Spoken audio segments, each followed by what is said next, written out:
for any NFL player to say that right now I could go out here and beat Noah Lyles in 100, or any of us for that matter, is pretty ridiculous. But if Tyreek Hill chose a different path and decided to be track and field athletes, do I think they could beat Noah? Yes.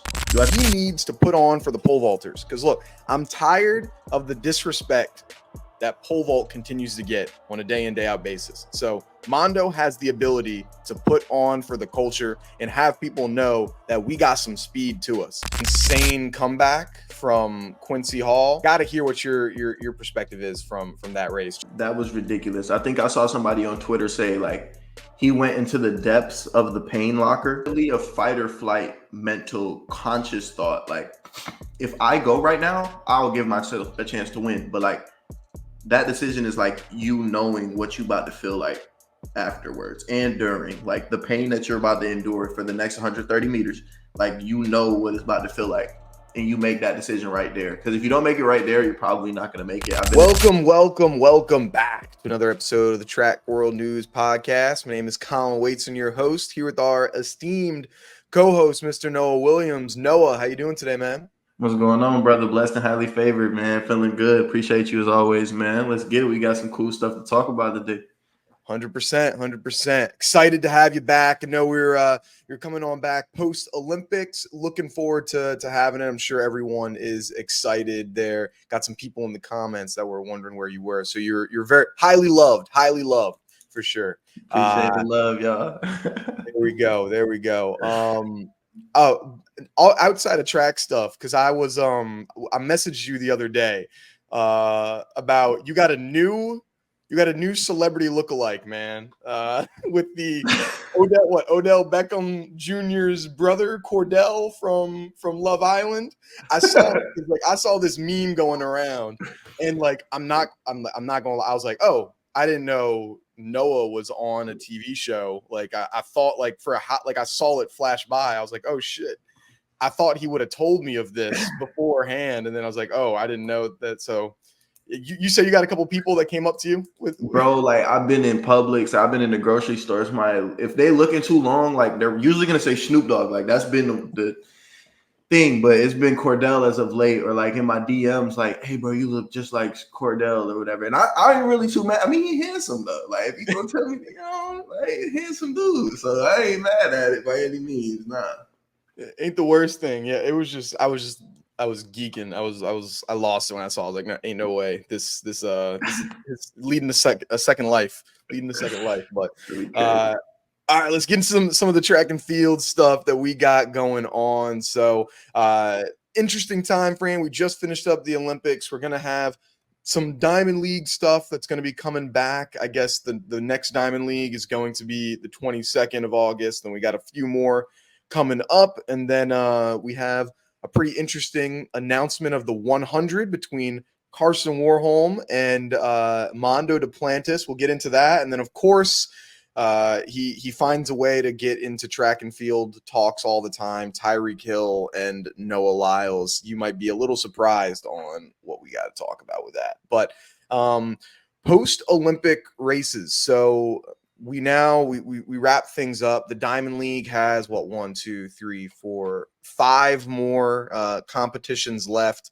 What do you think the fans can expect? Because like the Olympics is like the championship, the Super Bowl, and for most sports, the NBA championship happens and the season's over. We're done.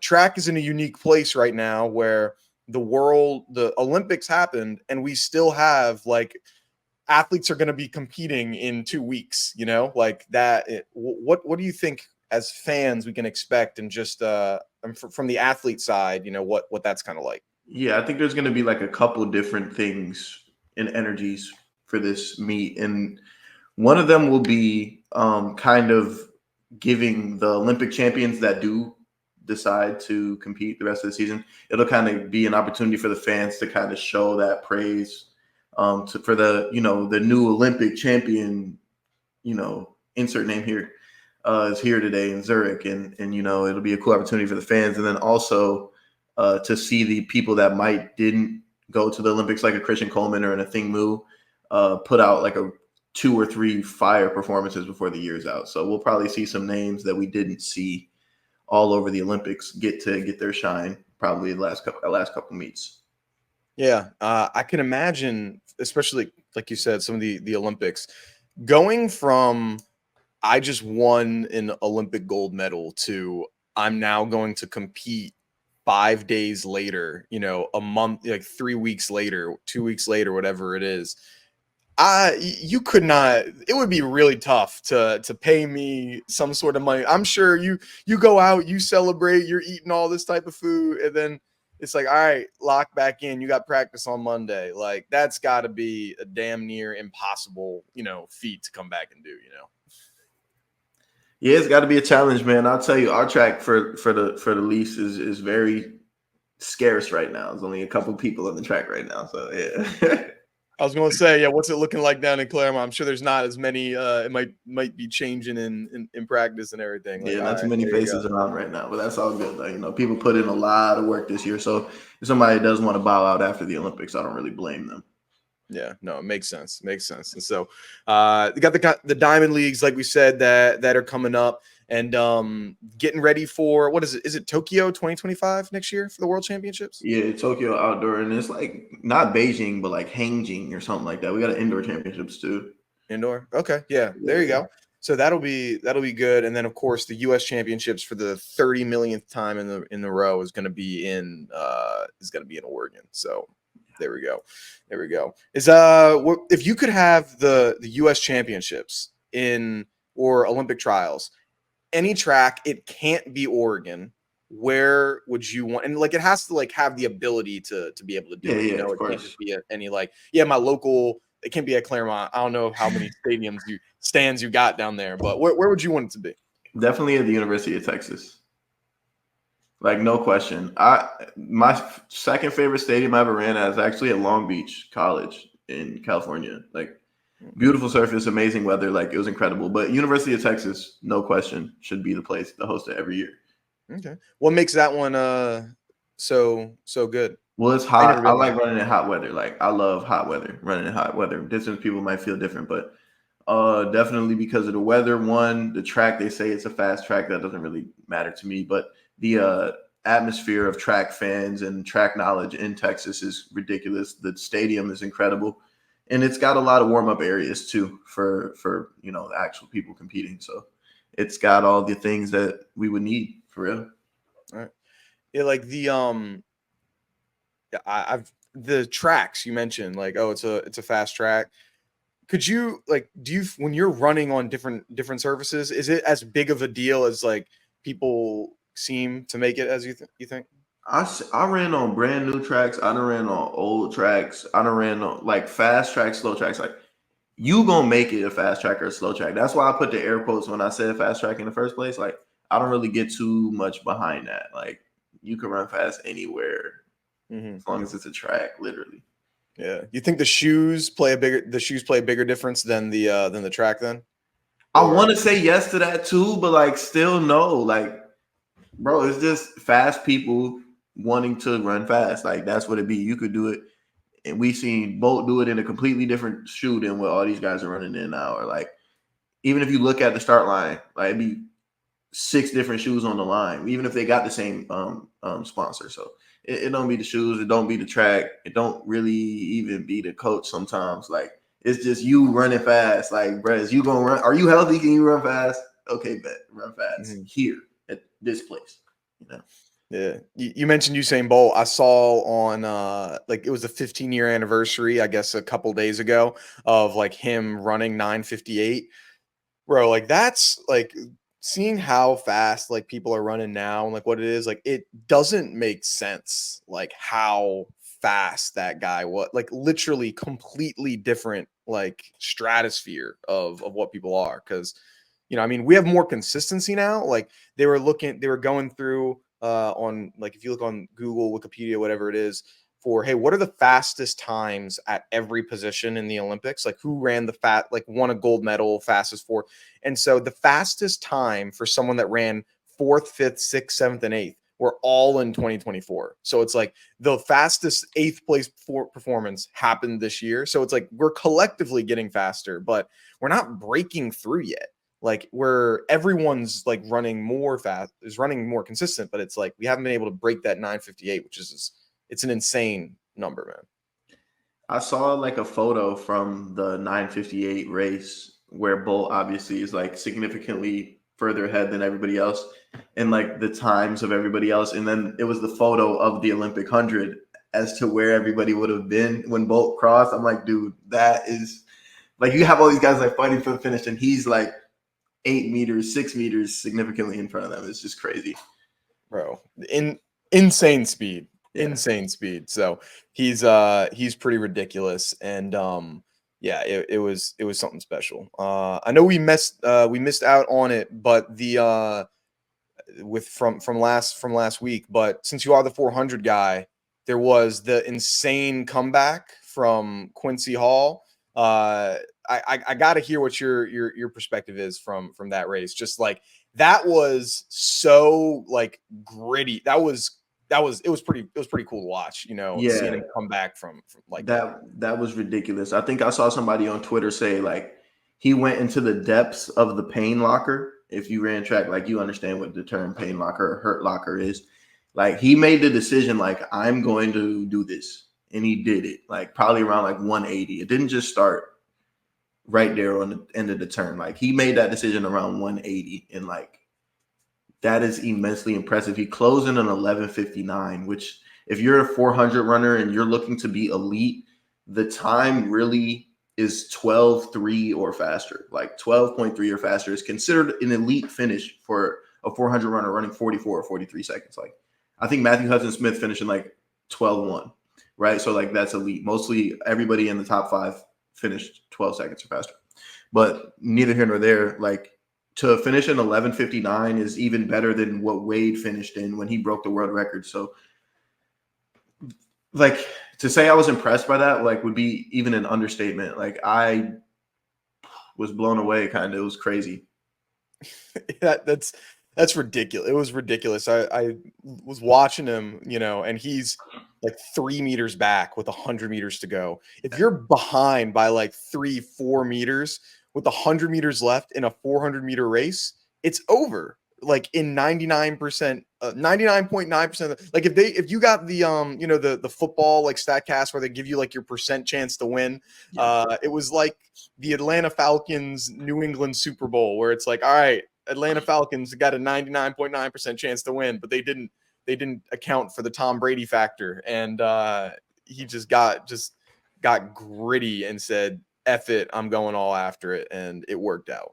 It's crazy, bro. Like I've been trying to wrap my head around it too, in a sense. Like obviously, I run this event and I know where like your momentum comes from and everything like that. But I've been in a similar situation where you have to walk somebody down. You're probably down like 6 to 8 meters. Like been in a situation where there's people on the outside in front of you and even the people on the inside is in front of you. Like a race that I think of in my own life is the SEC Championship outdoor when I ran it. I remember Elijah Godwin was probably like absurdly in front of everybody. And I had to dig so deeply mentally to go and win that race. But the time was a 44:30. He just ran 43:40 doing that. So like, it's just like to conceptualize it is like crazy, bro. So you said you had to dive deep mentally. Like, can you bring us back to when, like what that was so we can probably think about what Quincy was going through when he was trying to. So it's definitely a fight or flight mental conscious thought. Like if I go right now, I'll give myself a chance to win. But like that decision is like you knowing what you about to feel like afterwards and during, like the pain that you're about to endure for the next 130 meters. Like what it's about to feel like. And you make that decision right there. Because if you don't make it right there, you're probably not going to make it. I've been in other races where I might want to make that decision, but I'm like, let me wait till no, then it's done. You can't, you know what I'm saying? So when he made that decision, like he knew this shit gonna hurt, but I gotta chase him down. And he just wanted it more. It's so that's why you gotta love the 400, bro. You gotta love the 400 and the 800 for those reasons right there. Yeah, no, that race was incredible. I mean, yeah, the 800 too. I mean, we had the American record that went down. Like Marco Arap, man, I thought he was going to win. He just got outleaned at the line there, but then 4x4 world, almost world records, Olympic records. Just the 400 this year has been. It started off slow. I feel like I think it was not as big of a race. Like I think it was really opened up, and then this second half, especially during the Olympics, was like, oh crap, like nah, this is that event right now. Like I think them world records won't be going down in them 4x4s pretty soon. I mean, 0.1 off, crazy. Yeah, bro, it's coming down. They just needed me on the team. That's all. So when they got me on the team next year, we're gonna break it. 2025. Well, Yeah, there no we go. doubt. See you in Tokyo. See you in Tokyo, man. Yeah, right. I wish that we ran like more, like, because world, like the 4x4 world records and 4x1 world records, like we run them once a year, like, Maybe because twice. Maybe twice. maybe, yeah, because like you're gonna get, because the Olympic or world records don't count if you don't have everyone from the same country. Because I remember USC broke it back with Rye and Michael Norman, but it didn't count because I think it was the indoor 4x4 maybe. Indoor, yeah. Yeah, because I think Rye at the time was not competing for the United States. I think he was competing for um, uh, Antigua and Barbados or whatever it was, or maybe it was another person on their team that was competing for something else. Whatever it was, I It was can't remember. something like that, though. I do It was something remember. like that. But so they don't count the world record, if you don't have everyone from the same country, which is like stupid in my mind. But yeah, we don't get to see like these crazy things get dropped unless it's college, and it's just the same for college kids, which is also ridiculous. Yeah, it's kind of the structure of it, but we'll only ever get one, maybe two shots at it a year. So, Yeah, gotta make the that's best kind of of it. just the way There you the hands played for real. go. So, like you said, got a lot of meets coming up soon here. One interesting competition that we got going on between Karsten Warholm and Mondo Duplantis. They said, "F it, we running the 100 right now." Karsten coming in with 100 PR of 10.4, I think it was like 10.43 that he ran back in 2017. Mondo coming in with a PR of a 10.56, I think it was, that he ran back in high school of 2018 at the state championships. First, before we get into who you think's going to win, what's your thoughts on getting two world record holders in the 400 meter hurdles and then in the pole vault going through on this race? I think it's cool, man. Especially like have it done in Europe, bro. They superstars out there too. On top of that, so it's cool. It's fun. It's a fun way to decompress from the Olympics and move on about the season. And two people that everybody mostly likes. It's cool. It's cool marketing. Yeah, the Viking and Mondo, his celebration. Mondo is hilarious. He's invited to the cookout. He's funny as hell. It seems like what his the Kevin Gates, like he was doing the Kevin Gates stuff. Like he's got the celebrations. Like I mean, he wasn't there when you were there, right? Nah, we wasn't on the same team, but he trained. We trained there at the same time, so I do know him, but we Okay. weren't teammates. Got you. Yeah, yeah. What's he like at practice? Like, is he completely locked in? What's it? I know he roomed with Javon, I think, in college too. Yeah. So he Well, he he locked in, of course. of But course, yeah. it's never a moment where you go up to him and say something to him and he ain't gonna chop back. That's why I fuck with. I mean, my fault. That's why I like Mondo. You could go up to Mondo and tell him and kind of troll him a little bit, talk some shit, and he gonna talk shit back. That he cool. He kind of like, to me, he kind of like Travis Scott a little bit of track world, but he a little cooler than Travis Scott though. Travis Scott a little corny to me, but Mondo cool, bruh. What do you mean, like Travis Scott of the track world? Like you see when after he breaks his records, like he raging, like he running up to the Yeah. crowd, like he raging, he's turned up, and he kind of embodies that, or like a young boy, like an NBA young boy. I know he was listening to young NBA young boy before the competition, so nah, man, Mondo just a cool dude, cool dude for real. I feel I remember when I first found out like that he like listens to like Young Boy and stuff like that, because you look at him, you're like, all right, yeah, he probably likes classical music and and all that Luke stuff, and they're like Bryan, Luke Bryan, all that, and then like, yeah, I listen to Young Boy, when I'm warming up, and I'm like, oh, okay, all right. yeah, but like it makes too much sense. Like he's from that. Like that's what I ain't saying he's from the streets, but he's from Louisiana. You know what I'm saying? Yeah. He spent time at LSU. He been around culture, so it's cool to see him see that influence on him. Yeah. So then who you got winning this? Man, I'm rolling with Mondo, of course. Who you got? Oh, Mondo 100%. Oh, okay. And, what do you say? I said bet. Yeah. For a couple reasons. Like one, like because Mondo runs, he has a shorter approach that you need to have more speed for, and he needs to put on for the pole vaulters. Because look, I'm tired of the disrespect that pole vault continues to get on a day in, day out basis. So Mondo has the ability to put on for the culture and have people know that we got some speed to us. So I can't afford to have him lose. It's not something that is in my repertoire. He's got to get this dub, because I talk so much crap about, yes, we are fast. We're fast in pole. You have to be fast when you're trying to fling yourself 20 feet up in the air. You can't be slow when you're moving bars that like they're stiff as a board. Like you got to be quick. And so I gotta shut all the haters up thinking that pole vaulters are slow. So I need him to win for the culture 100%. I feel it. Hey, pole vaulter is high key dumb athletic, like super athletic. Like, I've been able to see like a Matt Ludwig train, Sean Barber, rest in peace, train, and see how they move as an athlete, bro. Like there's some athletes, like I done seen them, like we have to practice, they just hitting gainers casually after practice.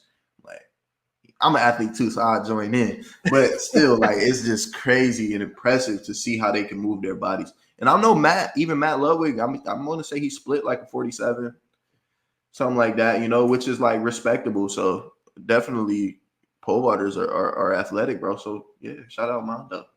Yeah, no, Mondo jumped. He did like 50 feet in the triple jump. He ran 10.5 like in high school. Like now you gotta have some speed and some athletic abilities, man. Like I know it's people think, oh no, the non-athletes. No, you gotta to get your body completely upside down. No, you gotta have some strength, bro. You gotta have some strength. So hey, can you do a muscle up? Right now in 2024?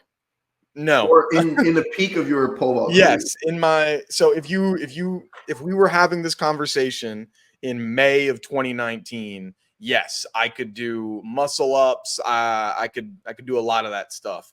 I could almost dunk a regular basketball. My hands weren't big enough, so like I could get over it, but it would always go like out of my hand because I don't have like the biggest hands, and so. Yeah, like I could do some stuff. Yeah, I was a little bit of an athlete back in the day. Now I'm not quite as athletic, and I just hang out and talk about track. But we're trying to get back there. We'll get back there, I promise. So, what time do you think he's going to run? Probably 10:50. 10:50? Yeah. You ran a 10:57 in high school. Yeah, I know. He'll run like a 10:50. Karsten will probably run like a 10:58 or like a 10:62. Maybe I'm disrespecting these guys, but like I don't expect them to run that fast. No, that's crazy disrespect. 10:50? 10:50. He ran 10:50. Like let me just put in perspective real quick. All right, let me put y'all on game with what the pole vaulting is right now, real fast. He ran a 10:57 when he was jumping 17 feet in the pole vault. He is now doing world records, and you're going to say he's only going to PR by 0.07? And and he was 17 when he was doing that. So he was 17 running 10:57, and he's now going to he's 23, 24, world record holder, and he's only PRing by 0.07. Yeah, because in high school, that wasn't the first time he ran it. Like he was running it damn near probably every weekend in high school.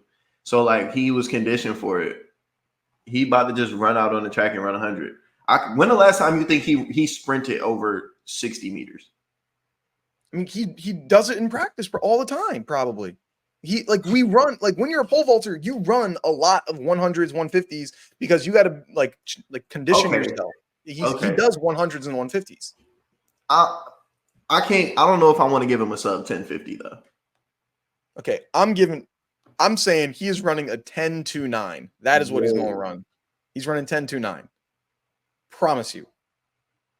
Promise you. What's Karsten going to run? Karsten going to run a 10.33, maybe a 10.4, maybe like a 10.3, 10.3 high potentially. That's what I got. Because like the pole, like it's also me like the poles that he's using like are like insane. Like they're like this thick, and yes, the amount of power you have to have going into it is insane. And he's doing that from a standing approach. You give him a little bit more runway, I feel. Now, the reason that he may not run as fast is because the Olympics have happened and this is just like a fun race. It's like, hey, I'm doing this for fun. And so maybe, I ain't taking it as seriously and everything. But if he's like, nah, I'm putting this work in, I want to see. I did want to see that Shelly Ann versus Mondo race, because I know, well, like last year, 2 years ago, he said that he was going to race Shelly Ann Fraser Price, and I would have loved to see that, but obviously she's got her injuries going on. But that is a race that I would love to see. But I bet you 10.29 is my prediction, and if he does that, then I am going after everyone that thinks that pole vaulters are slow. But even like 10.4 is still quick, but I think I believe in him. I believe in Mondo. We shall see. There you go. And then close things out. Another race that it's never going to happen in my opinion, but it keeps talking up. Tyreek Hill, he calls out Noah Lyles during preseason practice or whatever it is for the Miami Dolphins. He says, I can beat Noah Lyles in the 100. And then just in the a couple days ago, Noah Lyles goes on Shannon Sharp's and Chad Ochocinco's podcast, which shout out to them. Like they've had so many track people go on recently. So they've had Noah Lyles, they've had the mixed 4x4 relay, they had everyone on the mixed 4x4. They had Rye Benjamin. I think they had Gabby Thomas. They had Quincy Hall. They've had pretty much every U.S. track athlete that's done well recently, hopping on there. So shout out them for supporting the sport.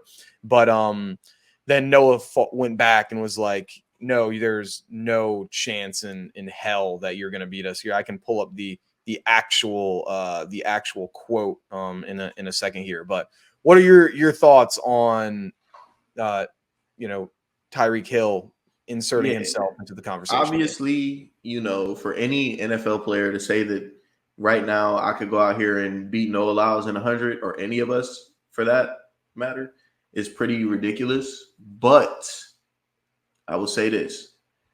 If Tyreek Hill or probably 12 other NFL players chose a different path and decided to be track and field athletes, do I think they could beat Noah? Yes. Do I think they could beat me potentially? Yes.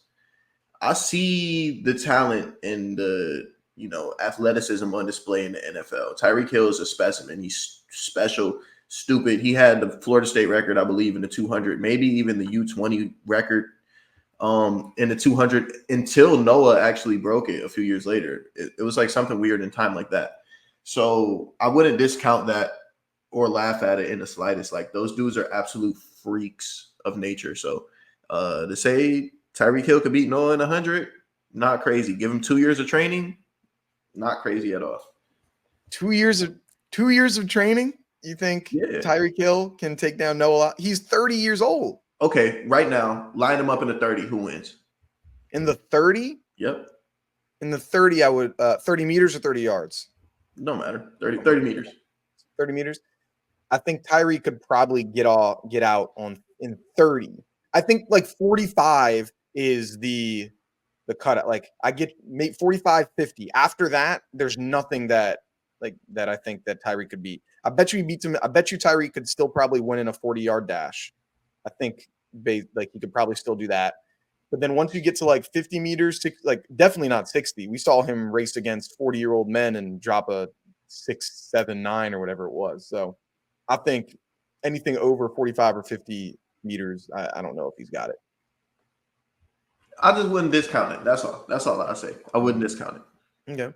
So I agree with what you said, where if in another life, Tyreek Hill decided to run track instead of play football, 100%. Like I don't think people quite understood like how good he was. Like he's undefeated against Trayvon Bromell in high school. Like That's crazy. that, like he beat him 3 times in a row in high school. The guy that he ran 9.9 in college at Baylor. He beat Andre DeGrasse in high school. He was a U20 world medalist in his freshman year of college. So like he was insanely fast and very, very gifted. He decided to take the route of football, which clearly was the right decision for him. Like it worked out extremely well. He'll be a Hall of Fame wide receiver, one of the best in the game. He's made tons of money. So it clearly worked out well for him. There is the other side of like, man, I do wonder like how good you could have been, because we're talking like the names that we're bringing up are names of Olympic medalists, like world medalists, world record holders, world champions, all that type of stuff. Like, so he could have been insane. And like you said, there's definitely a handful of other football athletes that I would have loved to see run track, but like, I don't know, like at his age right now and everything, like I just don't see it happen. I would love to see that race. Like I would pay to watch a 100 between Tyreek Hill and Noah Lyles, but I just don't think there's any way that he actually wins. Yeah, no, it's not going to happen. It's just all banter, And fun fact, I actually raced Devon Achane in college because he ran for A&M. Yeah, oh, wow. I raced him on a 4x1. So it's not like technically racing him, but we did run the same leg. He might have got the baton before me, might have passed the baton after me. It's film. Y'all can look at it if y'all want to look at it. But yeah, and the NFL guys are fast. I never want to discount how fast and strong and explosive they are as athletes. So, One thing that I really wanted to see, and I've mentioned it, it's not going to happen, but I think a collaboration between the NFL and the USA track and field would be phenomenal. What I would love to see is every division in the NFL, they create a 4x1. So, hey, the NFC East, you have a 4x1 and you pick who are the 4 athletes that are going to represent the NFC East. And you do this during the Pro Bowl. So when the Pro Bowl is going to happen, you get every single team. And then you have the coaches be athletes that are going to be coaching the team. So, hey, Noah Lyles is the coach of NFC East 4x1. Sha'Carri Richardson is the coach of the AFC West 4x1. And then you can have kind of a celebrity, quote unquote, 4x1 that you have, and the build up to it. Just like how you have Hard Knocks that you all film, we could have the 4x1 Hard Knocks version. So it's like, hey, we're going to have this race. Who is actually the fastest 4x1 or the fastest division in this sport? I think that would be a really cool way to bridge the gap between the two of like, hey, we're going to do this type of event. I'm sure a lot of these football guys have that speed. They want to be able to call themselves the fastest. And then that would be a good collaboration between USA track and field and the NFL. Like, I think that would be a pretty cool way to like kind of combine. It would be cool. Like in a Pro Bowl setting, bring in like Sha'Carri and a couple other people, film it, make it look good and stuff like that. Like that would be cool for sure. Do like a relay or something because everybody want to be the fastest. So, in a way to bring the track people in, I'm always gonna be behind that. So that would be cool. There you go. Who would you have from your Jets that would be on the representing y'all? If you could only pick one player, probably Garrett Wilson. Okay. Yeah, probably Garrett Wilson. Maybe DJ Reed. We're not like the fastest team for real. Yeah, so maybe other teams in the might have to pick it up. All right, not bad. But Awesome. So looking forward to seeing what's going to happen here. They're never going to line up on the track. It's just going to be one of them things. They'll talk about it forever, and it's not going to happen. But if it does, it'll be exciting. It'll be exciting. So coming up in the track world, not too much going on for a little while. I guess we have the Diamond League that's happening on the 22nd, and then there's another one on the 25th. So we'll come back with some highlights from that, and then get ready for the Zurich one happening in the first week of September. Any other words for the people? No? Track season, we still got another 5 to 7 meets. And my New York Jets about to take over. Y'all gonna see me nothing but green. That's it. Oh man, can't wait. All right, that's gonna do it for us here. Have a good one. Peace.